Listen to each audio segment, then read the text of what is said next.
Estação Boas Novas, com Orlando César. Gálatas capítulo 2, diz assim: depois, passados 14 anos, subi outra vez a Jerusalém com Barnabé, levando também comigo Tito, e subi por uma revelação, e lhes expus o evangelho, que prego entre os gentios, e particularmente aos que estavam em estima, para que de maneira alguma não corresse ou não tivesse corrido em vão. Olha só, aqui lembrando que essa carta, Gálatas, foi uma carta que Paulo escreveu à igreja da Galácia, aos cristãos, ou às pessoas que reuniam em nome do nosso Salvador, tá? Reuniam ali na região da Galácia, tá? E Paulo estava escrevendo então essa carta para eles, certo? E Paulo, então, aqui a partir do capítulo 2, ele diz que ele falou, passado 14 anos, ele subiu novamente para Jerusalém. E ele levou junto com ele Barnabé e Tito também. Só que ele foi, está dizendo aqui no versículo 2, ele foi por uma revelação. Para quê? Ele expus o evangelho. Nessa parte aqui eu vou parar e deixar bem claro, tá? Para que os amados ouvintes aí possam procurar na Bíblia sobre essa palavra, revelação, os versículos que falam sobre ela, tá? Sobre a revelação. E conforme a Escritura, eu posso dizer que hoje em dia, essa palavra tem sido entendida muito errada no nosso meio. Tá? As pessoas pensam que revelação, como é dito hoje aí, né? Tive uma revelação com o irmão fulano de tal, e então vai lá e dá a mensagem, ó, Deus fala assim para você, Deus está falando nesse momento agora, né? Dessa forma. Tem muitas pessoas que pensam que revelação é isso, tá? Mas pela Escritura, qual a base que a Escritura nos dá para a revelação? Se observarmos todos os textos que falam sobre a revelação, nós vamos observar que essa revelação ela tinha um propósito para o reino. Um propósito, nós sabemos que o Antigo Testamento, todos eles levaram para Cristo. Vou usar o termo aqui. Todos eles levaram para Cristo. Tudo o que aconteceu no Antigo Testamento veio direcionando, encaminhando-se para o cumprimento das Escrituras, que era a revelação no qual os profetas tiveram, que seria enviado o Messias. Tá? Então, a revelação aqui, mais uma vez nós vamos observar aqui com Paulo, que ele disse, eu tive uma revelação para subir para Jerusalém. Mas qual o intuito dessa revelação que Jesus deu para Paulo naquele momento? Para expor o evangelho. Tá? E segundo a Escritura, os profetas encerraram-se em João Batista. Isso é a palavra que fala, não sou eu que estou dizendo. Se você ler os evangelhos, né, vai ser dito isso. Tá? Os evangelhos, os profetas, encerraram-se com João Batista. João Batista foi o último profeta. Foi o último que anunciou o Cristo. Isaías, Jeremias, Ezequiel e outros proferiram, Moisés, todos eles proferiram sobre a vinda do Messias, Cristo. E João Batista foi o último, porque ele já estava preparando o caminho do Salvador, que já estava ali, como ele disse, né? Que já estava entre eles o Salvador. E ele estava preparando. Então, ali encerrou-se os profetas. E o que eram os profetas no Antigo Testamento? Os profetas é que realmente recebia a voz de Deus, né? Aí eles tinham que entrar ali num lugar chamado Santíssimo Lugar, o Santo dos Santos, né? Tem até um louvor aí que canta no Santo dos Santos, né? Um louvor que tem no Toque no Altar, que eles falam sobre a fumaça me esconde, né? Só teus olhos me veem. Por quê? Porque esses profetas tinham que entrar nesse lugar, né? No Santíssimo Lugar. E eles tinham que cumprir um ritual para entrar nesse lugar, né? Tinha um ritual todo, ele tinha que queimar um incenso ali, uma fumaça, onde ele não podia mais ver a ponta do dedão do pé ali, né? Ele tinha que queimar esse incenso, tinha um ritual a se cumprir para poder entrar nesse Santo dos Santos, porque senão ele seria exterminado, né? Ele seria exterminado, tinha todo um ritual para se cumprir para entrar nesse Santo dos Santos, que era um lugar, né? E era dividido por um véu. Então ele entrava nesse lugar, recebia a voz de Deus, aí saía desse lugar, ia lá para a multidão e falava, assim diz o Senhor. Por isso que tem muito esse termo no Antigo Testamento. Assim diz o Senhor. E dava a mensagem de Deus para a humanidade. Assim diz o Senhor fala isso. E dava a mensagem ali. Isso no Antigo Testamento. Tá? Mas, na cruz do Calvário, Quando Cristo então disse está consumado, tem uma menção, nada na Bíblia está por acaso, nada nas Escrituras estão por acaso. Quando Cristo fala está consumado, e fala ali, lá em Mateus mesmo diz isso, que o véu do templo se rasgou, o que simbolizou isso? Que muitas vezes nós não entendemos o porquê, isso não é ensinado muitas vezes no sistema religioso. Tá? Por que está dizendo ali que o véu do templo se rasgou? Será que está dizendo só para enfeitar ali a Bíblia? Ou tudo na Bíblia tem um porquê? Tudo na Escritura tem uma intenção. Tá? Então quando diz que rasgou-se o véu do templo, qual a menção que está querendo dizer com isso? Que não precisava mais um profeta entrar ali naquele santíssimo lugar, que era revestido por esse véu, para receber a voz de Deus, para passar para as pessoas. Por que não era permitido mais? Não era preciso mais, não permitido, mas não preciso mais. Não era mais preciso isso. Por quê? Porque agora iria se cumprir a promessa do Consolador. O Espírito Santo que viria morar em nós quando, então, invocássemos esse Cristo na nossa vida, esse Jesus, o Yahushua, o Salvador, na nossa vida. Quando invocássemos a Ele, então esse Espírito viria morar em nós, porque por isso que a palavra diz que nós somos o templo do Espírito Santo, e é esse Espírito que agora vai falar conosco, que vai trazer a voz de Deus para nós. Tá? Então não precisa você trazer, fulano, Deus diz assim para você, porque ele tem o Espírito Santo de Deus, e Deus fala com ele, se ele pedir. Tá? Se ele pedir. Então, toda a revelação na palavra, ela teve um sentido, tá, para o reino. Tá? Um sentido de anunciar o reino, de cumprir as promessas para o reino, de cumprir as promessas até Cristo, que viria a graça. Então, este foi o sentido da revelação. E aqui Paulo teve uma revelação, mas ele não falou, Tito, Deus está falando para você ir para Jerusalém. Não, ele recebeu a revelação.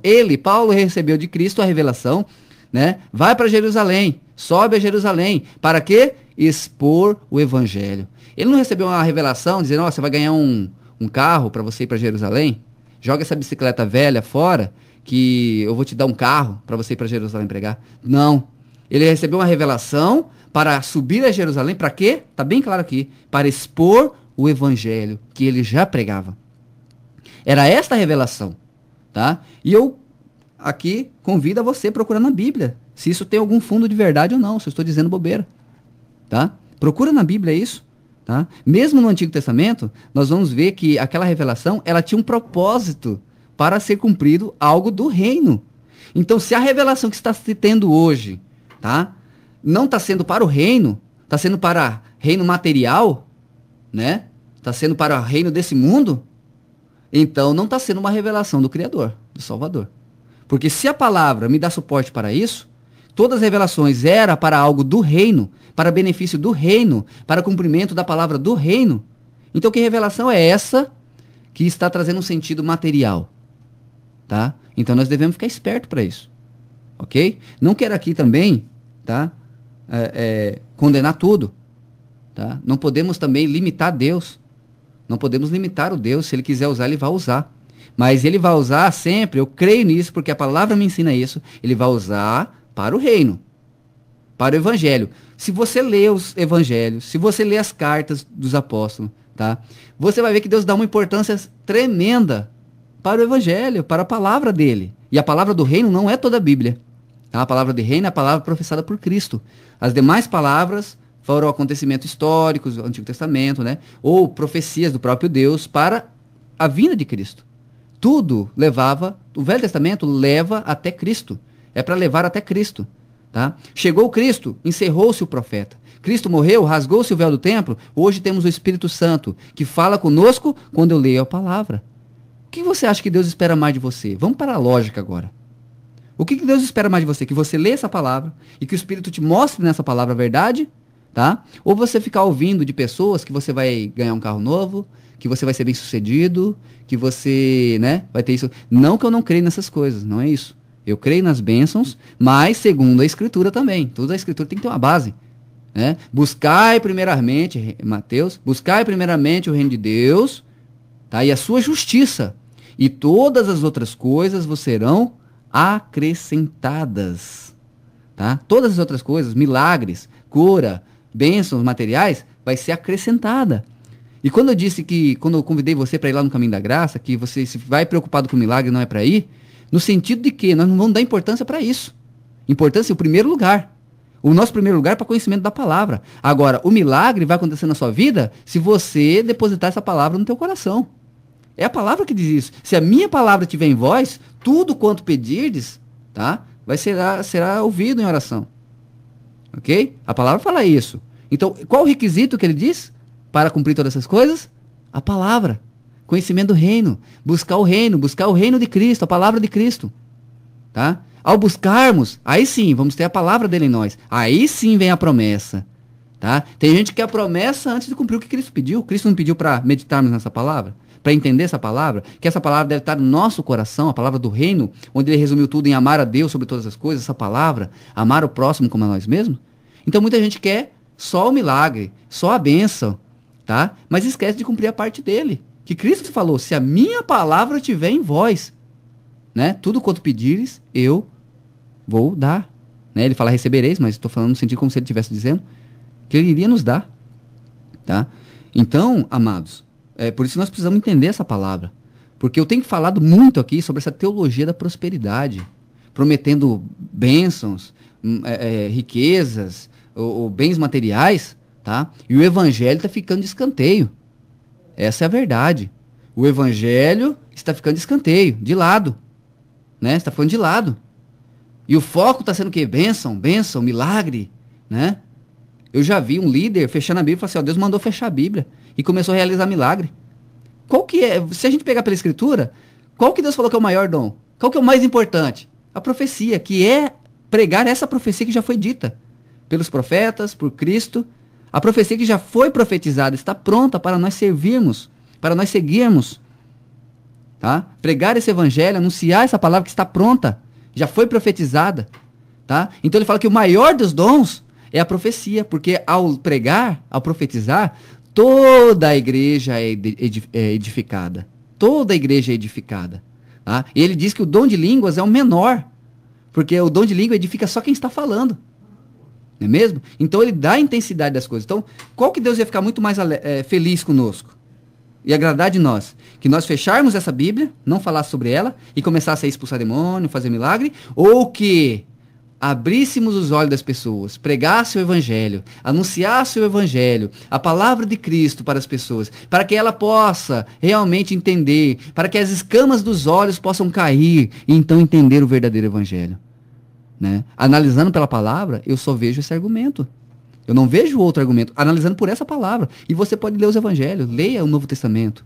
Tá? Leia o Novo Testamento. Leia os outros também, mas leia principalmente os Novo Testamento. Que é a palavra de Cristo. Depois vem de Paulo e outros profetas que pregaram sobre Cristo.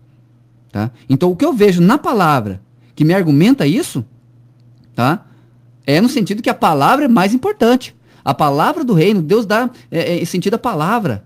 Né? Luz para os meus olhos, lá desde Salmo já vinha anunciando essa palavra de Cristo, a palavra do reino. Tudo que está no Antigo Testamento veio parar em Cristo, que essa palavra do reino é luz para os nossos pés, é lâmpada para o nosso caminho, né? É ela que é lâmpada para o nosso caminho. As bênçãos é importante, é bom receber a bênção de Deus, com certeza, é muito bom receber um milagre, é muito bom receber a bênção, mas eu tenho que fazer minha parte, tá? Eu tenho que colocar essa palavra no meu coração. Tá? Entender essa palavra. Tá? Entendendo essa palavra, nós vamos ver e saber até o que pedir. Não é mesmo? Nós vamos saber o que pedir, nós vamos saber o que agrada a Deus e o que não agrada. É que muita gente não sabe o que desagrada a Deus. Né?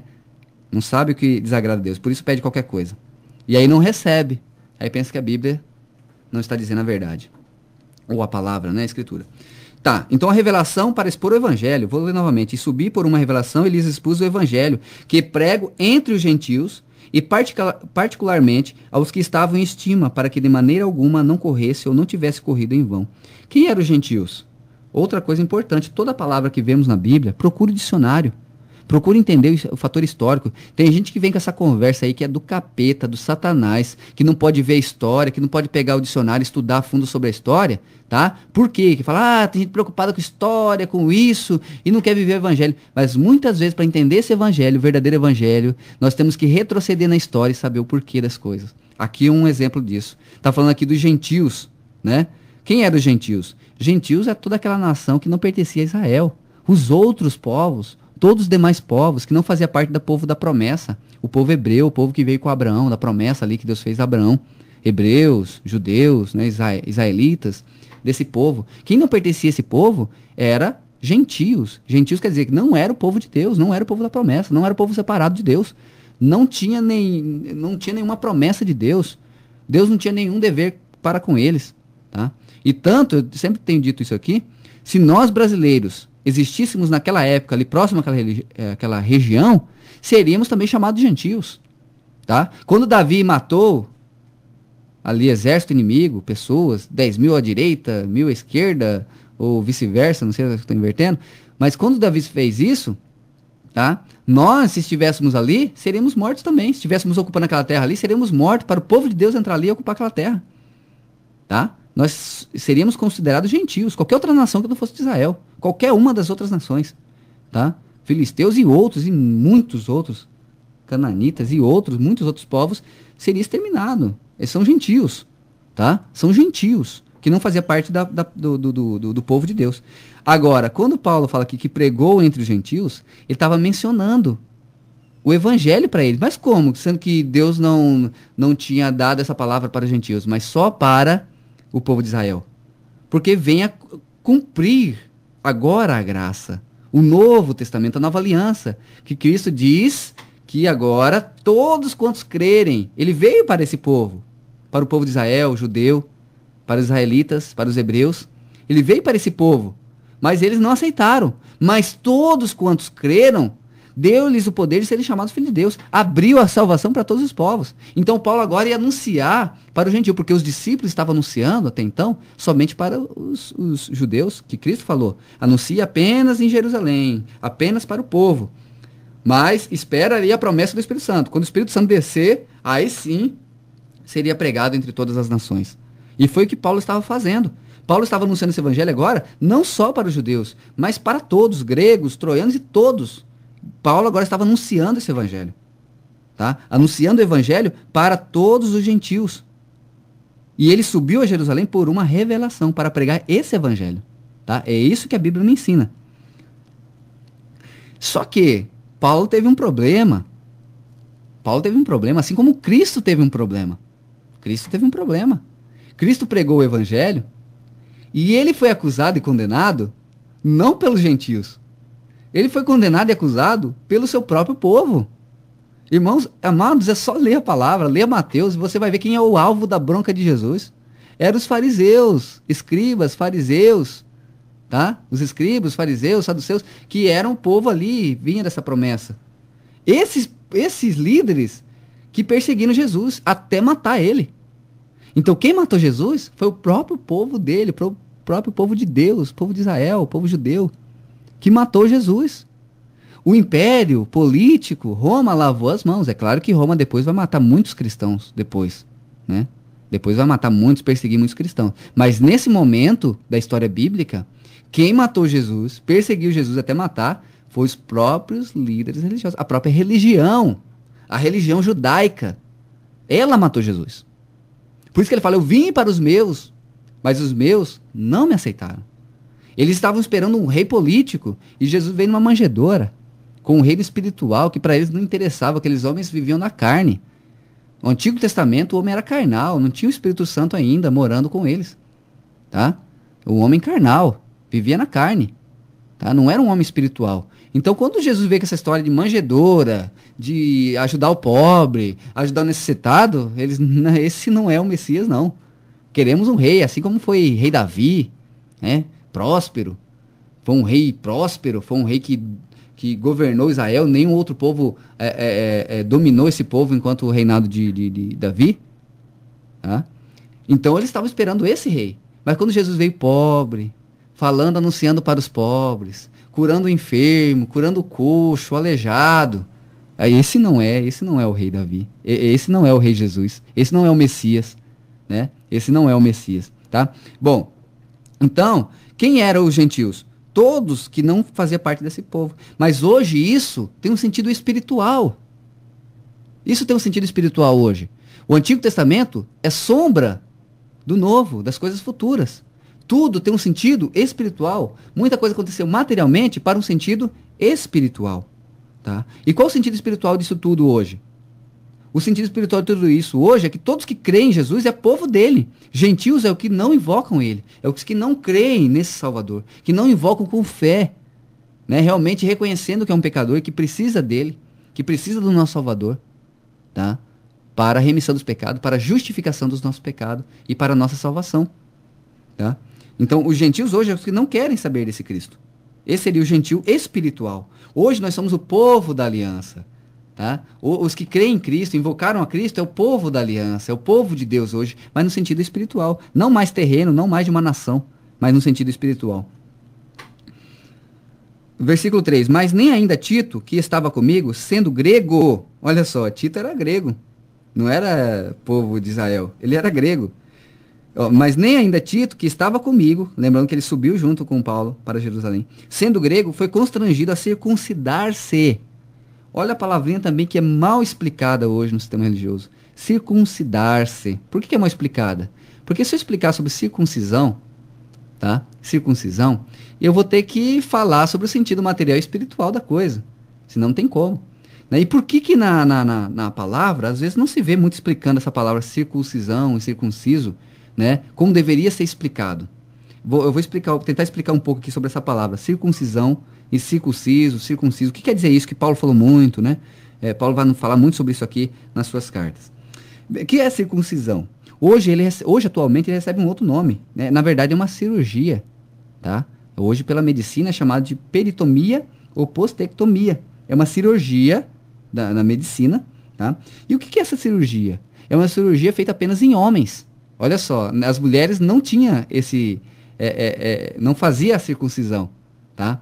O povo de Israel era obrigado a ser circunciso, fazer a circuncisão. Os meninos, homens. Por que homens? Porque essa cirurgia é feita no pênis do homem, tá? Onde é tirado aquele prepúcio que fica entre a pele e a glande do pênis, né? A cabeça do pênis. Então, aquele prepúcio que liga a pele com a glande, tá? Era feita essa cirurgia, que é chamada de circuncisão. Era feita circuncisão. Então, o povo de Deus, o povo de Israel, tinha que fazer essa circuncisão. Tá? Era nesse órgão genital, no órgão reprodutor masculino. Era feita essa circuncisão, materialmente. Veja que era algo feito fisicamente. E aí, o que Paulo vai dizer? Que o evangelho foi confiado para ele, para os incircuncisos, ou seja, está dizendo aqui da nação. Agora, não é mais só para Israel, agora é para os gentios, para todos os povos.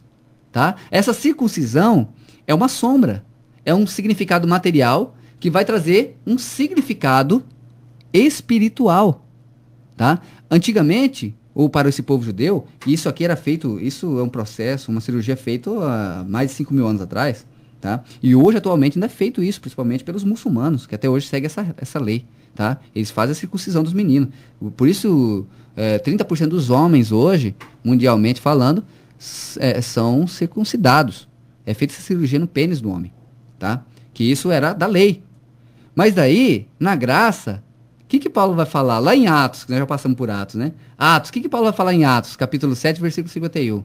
Né? Lá fala, ó, incircuncisos de coração, homem de dura servir, né? E circunciso de coração. Porque agora a circuncisão que é feita não é mais nesse órgão genital, não é mais só o homem que é feito. Tá? Essa circuncisão é espiritual e deve ser feita no coração. Tá? No coração. Aquilo, por que nesse órgão genital masculino? Porque é ele que torna uma só carne com a mulher. A parte do nosso corpo que torna uma só carne com a mulher, assim quando diz o homem deixará a sua família e casará com a mulher e serão uma só carne. O que torna o homem e a mulher uma só carne? É justamente esse membro. Tá? Uma só carne. Então, quando eu falo a circuncisão, e isso na medicina vai ver os benefícios que tem, né? Questão de higiene, saúde, para a mulher também, tá? Então, observando isso materialmente, nós vamos ver o contexto espiritual, que hoje nós somos a noiva, nós somos a esposa, a noiva, e que somos um só com Cristo. Cristo é o cabeça e nós somos os membros, a noiva, o corpo de Cristo. Hoje essa circuncisão está no coração. O aceitar a Cristo, o invocar a Ele em nossas vidas. Isso que é a circuncisão, hoje. Tá? É espiritual. Não é mais uma cirurgia no membro reprodutor masculino, mas uma cirurgia espiritual no coração, né? Então, Paulo está dizendo, ó, Tito era grego, né? Tito era grego, então, como ele creu em Cristo aqui, agora estava seguindo a Cristo, né? Ele foi constrangido a circuncidar-se, a fazer um ritual religioso judaico, que agora Cristo já tinha abolido isso tudo, tá? E Paulo explica o porquê, ó, isso por causa dos falsos irmãos que se tinham entremetido e secretamente entraram a espiar a nossa liberdade que temos em Cristo. Eles estavam espiando, né? Para ver quem estava com o órgão genital lá circuncidado. Isso quer dizer, às vezes a tradução bíblica não está muito nítida, nós temos que buscar mesmo, estudar mesmo, pegar a história e estudar, tá? Pegar o dicionário e revelar, abrir essa palavra. Porque na nossa tradução tem muita coisa que a gente lê e fica despercebido. E quando Paulo está dizendo que é isso por causa dos falsos irmãos. Olha, falsos irmãos, se tem falsos, é porque tem verdadeiro, né? Tem os dois lados, que se tinham entremetido e secretamente em oculto, entraram a espiar a nossa liberdade que temos em Cristo. Agora eles tinham liberdade de ser circuncidado ou não. Não era mais para ser circuncidado materialmente, naquele órgão genital, tá? Que temos em Cristo Jesus para nos porem em servidão. Será que isso tem acontecido hoje? Né? Para nos porem em servidão. Quem é que coloca em servidão que a palavra tanto fala? A lei, as regras, os preceitos revelados ali para Moisés. Êxodo, segundo livro da Bíblia, Êxodo capítulo 20, que foi revelado ali para Moisés. Tá? Êxodo capítulo 20, vem ali as 10 tábuas da lei e centenas de regras, tá? Que Cristo aboliu, tá? Da forma que era usada. Da forma que era usada. Ninguém seguia, na verdade, ninguém seguia aquela lei não, aquelas regras não. Seguia aparentemente. Assim como Jesus deixou isso bem claro diante dos fariseus. Vocês querem ser bem vistos diante da sociedade. Diante da sociedade eram os mais certos, eram zelosos da lei. Mas para Cristo foi diferente. Cristo comparou eles como sepulcro caiado, né? Sepulcro onde coloca os mortos. Naquela época pintava com cal para ficar bonitinho. Hoje é usado azulejo, outra coisa, né? Mas por dentro tá podre. Por dentro, né? Então Jesus revela isso. Nenhum homem conseguiu seguir essa lei. Nem Davi, dito segundo o coração de Deus, conseguiu cumprir essa lei. Mas Cristo, o único homem que andou sobre essa terra, que não teve pecado, conseguiu cumprir essa lei. Por isso que ele diz, Mateus capítulo 5, versículo 17, não cuides que eu vim destruir a lei, mas vim cumprir a lei. A lei e os profetas, tá? Abre ali para os profetas. Então a gente fica só ligado na lei, mas e os profetas? Aquelas centenas de regras que foi dita por profetas. O dízimo que foi dita por profeta. Foi um concerto de Deus com os levitas. É profetas. Então, mesmo que não esteja lá na lei, nas 10 tábuas, mas eram regras ditas por profetas. Então, não vim destruir a lei e os profetas, mas vim cumprir. Para que ele cumpriu? Para que hoje pudéssemos ser justificados, não pela obra da lei, como Paulo fala aqui, né, nós vamos ler, não pela obra da lei, mas por Cristo Jesus. Agora, é muito importante entender isso, né? As pessoas fazem uma confusão imensa sobre a graça e sobre a lei. Vão para os dois extremos e não pega ali o equilíbrio. A palavra de Deus diz que nós devemos ser sal, né? Se uma comida ficar salgada, não vai ficar boa. Se ficar sem sal, também não vai ficar boa. É isso que Cristo explica ali, tá? Devemos ser sal, ter um equilíbrio. Então, o que é confundido hoje? Uns colocam dura servidão usando essa lei, dominando as pessoas, colocando uma dura servidão. Nem ele próprio move um dedo para cumprir. Jesus falou isso. Move um dedo para cumprir nada disso, tá? E outros acham que viver a graça é viver de qualquer maneira. Ah, eu vivo pela graça hoje, né? Vivo pela graça, né? E entende errado a graça. E vai para os dois extremos. Os dois extremos estão errados. Por isso nós devemos ser sal, manter o equilíbrio, tá? Aquela lei era cumprida aparentemente, mas Cristo cumpriu a lei. E Paulo disse, se nós amarmos, automaticamente cumprimos a lei. Porque se amarmos, né? Se amarmos, nós vamos amar a Deus sobre todas as coisas, amar o nosso próximo, tá? Teve pessoas que questionaram, dizendo, tem gente que estão dizendo aí que servir a Deus é só amar a Deus e amar o próximo como a ti mesmo, né? E as pessoas contradizem o que a gente fala aqui e quer dizer que isso não é verdade. Será que essa pessoa, quando Cristo falou, não sou eu que estou dizendo, quando Cristo lá nos evangelhos diz, Eu vou resumir essa lei e os profetas em 2 mandamentos. Amarás o teu Deus sobre todas as coisas, de todo o teu coração, de toda a intensidade do teu coração. E amar o teu próximo como a ti mesmo. Será que essa pessoa teria coragem de chegar diante de Jesus e falar assim, não, Deus, você está errado, Deus. Porque Jesus não era Deus? Você está errado, Deus. É a sua lei, não é só isso não. Você está errado. Não é só amar Deus e amar o próximo, não. Será que essa pessoa teria coragem de chegar? Porque não foi eu que disse. Eu estou dizendo o que Cristo falou. Ele resumiu a lei e os profetas em 2 mandamentos. E se cumprirmos esses mandamentos, estamos cumprindo os demais. Porque se eu amar, eu não vou roubar, eu não vou blasfemar, eu não vou levantar falso contra o próximo. Tá? Se eu amar. Agora, as pessoas não entenderam o que é amar a Deus ainda, o que é amar o próximo ainda. Pensa que amar a Deus é ficar fazendo ritos religiosos na igreja, no templo. Né? Pensa que isso é amar a Deus. Mas não tem um pingo de misericórdia por ninguém. De amor por ninguém, tá? De ajudar o próximo, como Cristo pediu incessantemente para ajudarmos o necessitado, o irmão que está necessitado, tá? Isso Cristo pediu, é só ler os evangelhos, é só ler as cartas de Paulo. Aqui vai ter um versículo que fala sobre isso também, vamos ler agorinha, tá? Então, meus amados, o que é servir a Deus? O que é cumprir a vontade de Deus? João capítulo 6 fala, quer fazer a obra de Deus, como muitos falam? Pensa que fazer a obra de Deus é colocar uma Bíblia debaixo do braço, né? Muitas vezes não entende nem o que está dito ali, escrito ali. Tá? E pensa que fazer a obra de Deus é sair julgando as pessoas aí, tá? Mas o que é fazer a obra de Deus? João capítulo 6, pode ler. Quer fazer a obra de Deus? Cumprir a obra de Deus? Creia naquele que ele enviou. Por que é só crer? Tem que fazer, é só crer? É. Se você fizer isso de coração, o Espírito Santo vai entrar na tua vida. Porque você é templo do Espírito Santo, tá? Você tem um lugar reservado aí para ele. Esse é o vazio existencial que muita gente sente. Porque esse lugar é dele. Enquanto ele não cumprir, você vai sentir esse vazio existencial. Porque esse lugar é dele. E ele só entra se você pedir, se você invocar. Tá? Se você invocar ele na sua vida, onde você estiver, não precisa ir para um templo não fazer isso não, na sua casa, onde você estiver, pode fazer isso. Invoca ele na sua vida, com fé, reconhecendo que você é pecador. Esse Espírito Santo vai entrar na tua vida e vai preencher aquele vazio existencial, porque nós somos templo do Espírito Santo. Aí esse Espírito Santo é que vai produzir em você frutos. Que frutos é esse? Fruto do Espírito, Gálatas. Estamos aqui no livro de Gálatas, né?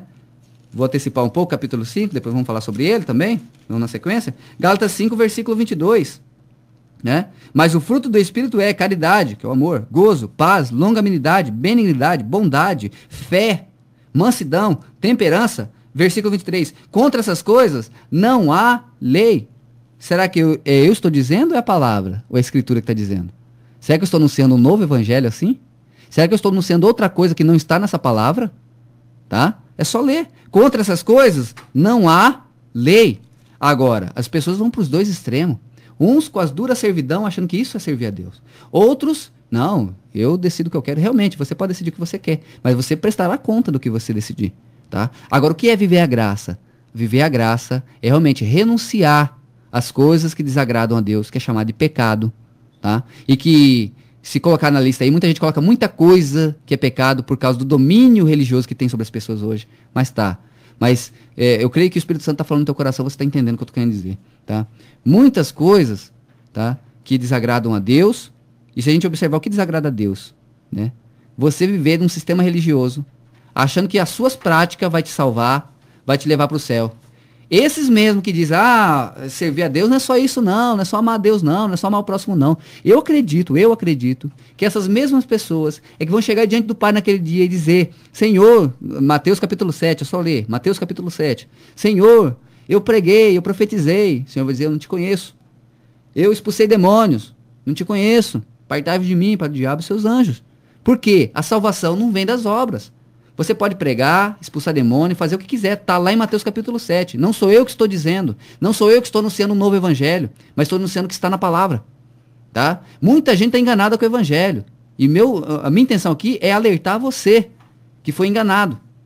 Tá? Com esse evangelho aí, que muita gente pensa ser o evangelho. Tá? E muita gente vai chegar e questionar isso diante de Deus. Mas Deus, eu imagino que seria assim. Deus, eu tenho que ser salvo, eu preguei. Eu tenho que ser salvo, eu expulsei demônios. Jesus vai dizer para eles, abertamente, não vos conheço. Não te conheço. Então será que isso é base para a salvação? Ou aquilo que Cristo falou, invoca o Senhor Jesus na tua vida e será salvo tu e a tua casa. Tá? E essa salvação vai produzir em nós um fruto pelo próprio Espírito, fruto do Espírito. Tá? Então, se você está vivendo de ritual religioso, mas não é capaz de amar o teu próximo, meu amigo, você está sendo mentiroso. Você está correndo em vão. É isso que a palavra fala. Se você despedir o teu irmão, tá? Com fome, necessitado, tá? E não ajudou ele, meu amigo, você está vivendo uma falsa fé, tá? E é a palavra que fala. É as palavras que falam, que dizem, é só ler, tá? Eu não tenho citado muito capítulo e versículo. Alguns eu tenho citado, mas outros não. Eu falo, Paulo falou, Jesus falou. Porque onde nós encontramos a fala de Jesus? Nos 4 evangelhos. Eu não quero aqui direcionar você para um versículo, para um capítulo.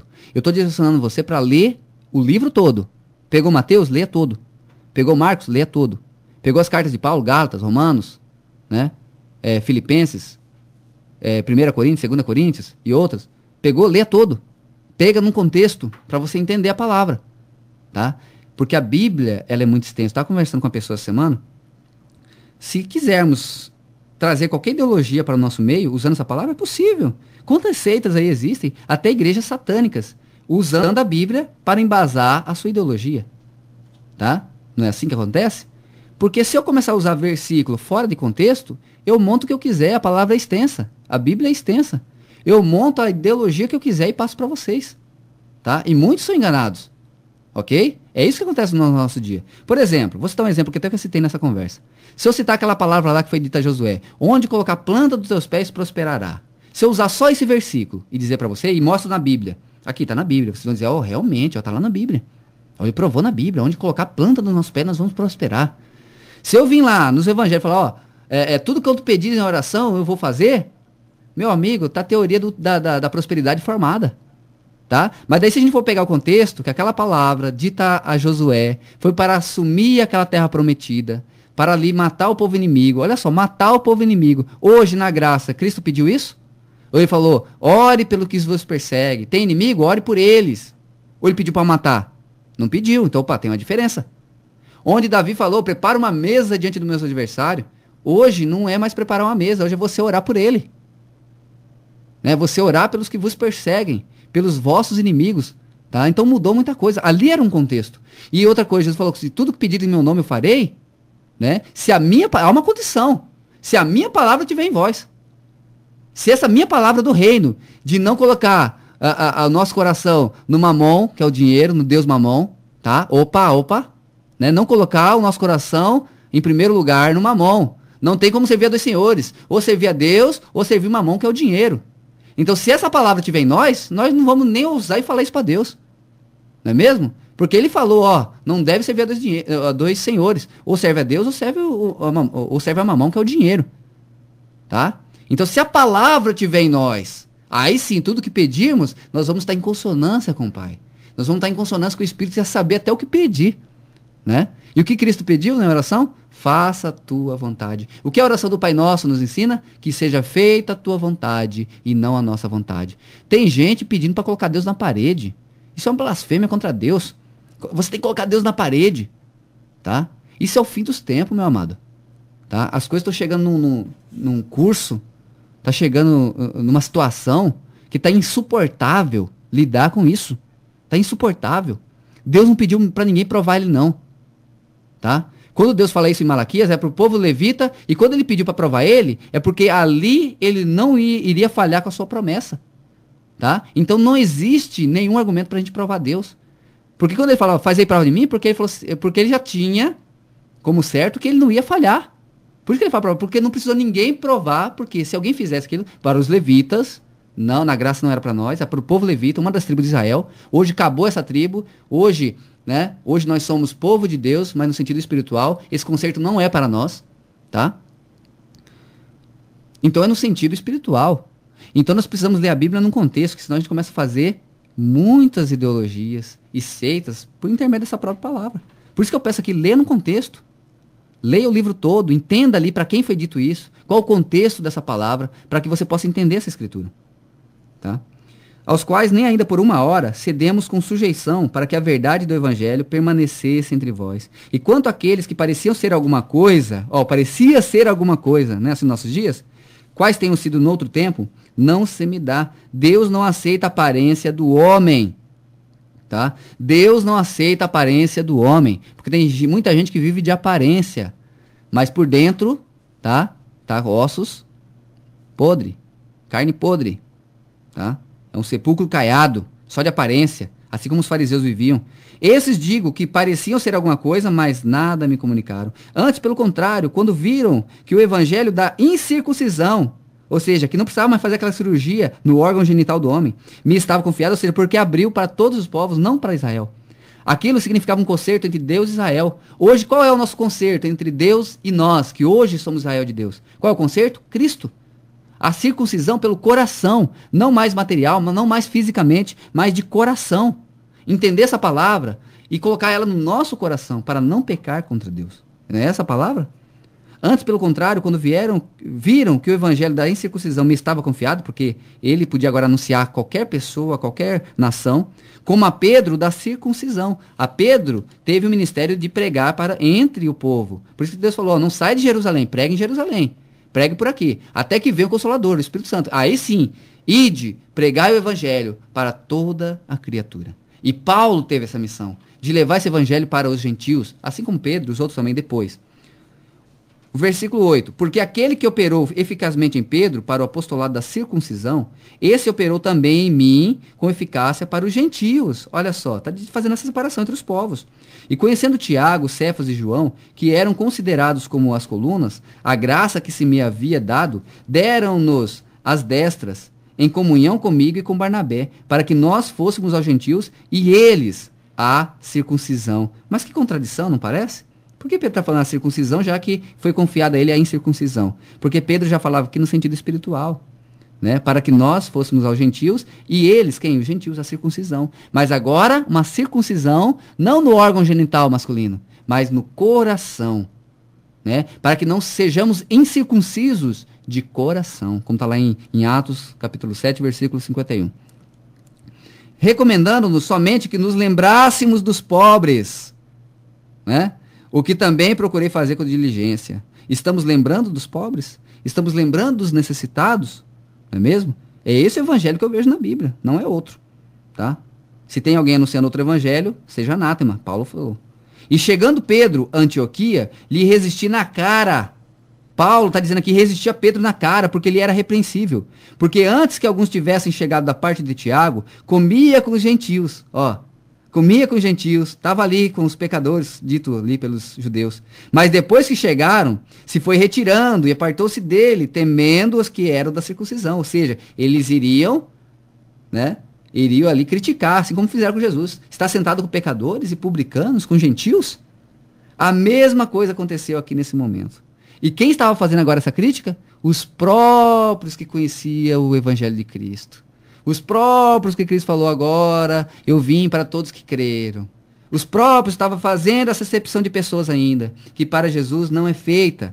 Depois da graça, não é feita a acepção de pessoas. Antes da graça, sim, só tinha um povo de Israel. Mas depois da graça, abriu-se para todos os povos. E para isso não há judeu, não há grego, não há nenhuma outra nação. Foi aberta para todos os povos.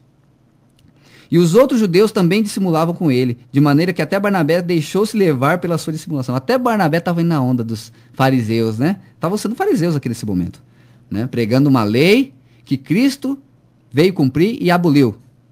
Mas quando vi que não andava bem e direitamente conforme a verdade do evangelho, disse a Pedro na presença de todos, se tu, sendo judeu, vive como gentil, olha aqui, ele revelou, Pedro, você é judeu, mas agora conheceu a graça, está vivendo como gentil, né? E não como judeu, por que obriga os gentios a viverem como judeu? Foi o que Paulo falou, você está vivendo como gentil e está obrigando os outros a viver como judeu? A viver aquelas mesmas práticas, leis, regras do judaísmo? O que está acontecendo, Pedro? Eu imagino que foi mais ou menos nesse sentido. Nós somos judeus por natureza e não pecadores dentre os gentios. Sabendo que o homem não é justificado pelas obras da lei, será que é eu que estou dizendo? Ou é a escritura que diz? Vou ler novamente. Gálatas 2, versículo 16. Sabendo que o homem não é justificado pelas obras da lei, mas pela fé em Jesus Cristo. Temos também crido em Jesus Cristo, para sermos justificados pela fé de Cristo, e não pelas obras da lei. Porquanto pelas obras da lei, nenhuma carne será justificada. Pela lei, ninguém vai ser justificado, porque ninguém consegue cumprir essa lei. Mesmo que você não minta, mesmo que você não mate, existe um pecado ali, se você ler lá em Êxodo capítulo 20, que é o da soberba, que é da vaidade que está no coração, tá? Da ambição que está no coração, tá? De você ter um sentimento antes de partir para a prática, mas que vem do coração, da inveja, do querer o que o outro tem, tá? Mesmo que você não faça nenhuma dessas, você vai cometer alguma falha em algum sentido. É isso que Cristo está dizendo. Por isso que pela obra ninguém é justificado, mas por Cristo. Não que nós devemos viver de qualquer forma, pelo pecado. Não entenda mal minha palavra. Por isso que Paulo falou, ó, a lei veio para conhecimento do pecado, para que a gente soubesse o que era pecado. Tá? Mas onde abundou o pecado, superabundou a graça. Aí, o mesmo Paulo diz lá em Romanos, diz o seguinte, ó, então vamos pecar, vamos viver pecando para que a graça aumente mais ainda? De modo nenhum. Paulo fala sobre isso. De modo nenhum. Tem gente que pensa que viver a graça é viver de qualquer forma, é viver sem limite, é viver no pecado. Não. É reconhecendo que somos pecadores, é reconhecendo que nós dependemos de Cristo, é reconhecendo a palavra do Senhor, e quando pecarmos, pedimos perdão, reconhecer as nossas falhas. Quando pecarmos, a nossa luta é contra as potestades do mal, contra o pecado. É a nossa luta. Mas se pecarmos, temos um advogado fiel e justo para perdoar os nossos pecados. Leia lá as epístolas de João, né? Não o Evangelho de João, mas a epístola de João, tá? João 1, 2, 3. Leia lá as epístolas de João, você vai observar isso, tá? Aquele que diz que não tem pecado é mentiroso e faz da palavra de Deus mentirosa, está escrito isso lá também. Tem gente que pega na primeira parte e fala assim, aquele que está em Cristo não peca. O sentido de essa tradução que foi feita, não peca porque não vivemos no pecado, mas somos vítimas do pecado. Nós lutamos contra ele, mas nós somos vítimas do pecado. Mas se formos vítimas do pecado e pecarmos, nós temos um advogado fiel e justo para nos libertar do nosso pecado. E lembra que pecado, meu amado, não é só o que você come, o que você usa, onde você vai, não. O pecado principal é aborrecer a Deus, tá? Cuidado com a sua idolatria, idolatrando homens, tá? Vocês sabem quem eu estou dizendo, tá? Cuidado com a sua idolatria, idolatrando homens, tá? Tem gente que pensa que idolatria é só adorar aquela imagem que está lá, né? Muitos acusam isso, mas idolatria, está idolatrando homem, cuidado, meu amigo. Está idolatrando o homem, tá? Isso é pecado. Tem gente que pensa que pecado é só onde eu vou, onde eu não vou, o que eu como, o que eu não como, o que eu bebo, o que eu não bebo, tá? Fica com essas coisas físicas. Tem gente que pensa que pecado é só isso, tá? Então toma cuidado. Você também, fariseu hipócrita, que está pregando aí, tá? Com os olhos fechados, não entra no céu e impede as pessoas que entrem. Não foi isso que Jesus falou? Guia cego, vocês tropeçam, não acerta o caminho, impede que os outros acertem. Né, que entre nos céus. Então toma cuidado aí com sua palavra. Pois se nós que procuramos ser justificados em Cristo, nós mesmos também somos achados pecadores. Será que é eu que estou falando isso ou está na palavra? Pois se nós que procuramos ser justificados em Cristo, nós mesmos também somos achados pecadores. É porventura Cristo ministro do pecado? Paulo está perguntando. De maneira nenhuma. Porque se torna edificar aquilo que destruí, constituo-me a mim mesmo como transgressor. Porque eu, pela lei, estou morto para a lei, para viver para Deus. Estou morto daquela lei, para viver agora para Deus. É pelo Espírito que vivifica. É por uma consciência cristã, tá? Não pela lei. Já estou crucificado com Cristo, e vivo não mais eu, mas Cristo vive em mim. O Espírito Santo de Deus vive em mim. E a vida que agora vivo na carne, vivo na fé. É pela graça do Filho de Deus, o qual me amou e se entregou a si mesmo por mim. Não aniquilo a graça de Deus. Quantos têm aniquilado a graça de Deus? Usando o jugo pesado, usando as leis, tem aprisionado as pessoas no aprisco, né? Não dado entendimento da palavra para essas pessoas. Quantos têm aniquilado essa graça de Jesus? Quantos têm aniquilado isso? E Paulo está dizendo, eu não aniquilo. E eu vou dizer aqui como Paulo falou, eu também não aniquilo a graça de Jesus, tá? Eu não aniquilo, é por isso que eu tenho pregado isso que eu tenho pregado. E não é um novo evangelho, veja que está na palavra, é só vocês lerem. Não aniquilo a graça de Deus, porque se a justiça provém da lei, segue-se que Cristo morreu debaixo dessa lei, debaixo. Cristo morreu debaixo dessa lei. Cristo morreu por causa dessa lei. Quando Cristo foi pregar lá no templo, e falou a verdade, o que foi feito com ele? Ele foi expulso do templo. Se Cristo viesse hoje e pregasse a verdade, inclusive sobre o dízimo e outras coisas aí, né?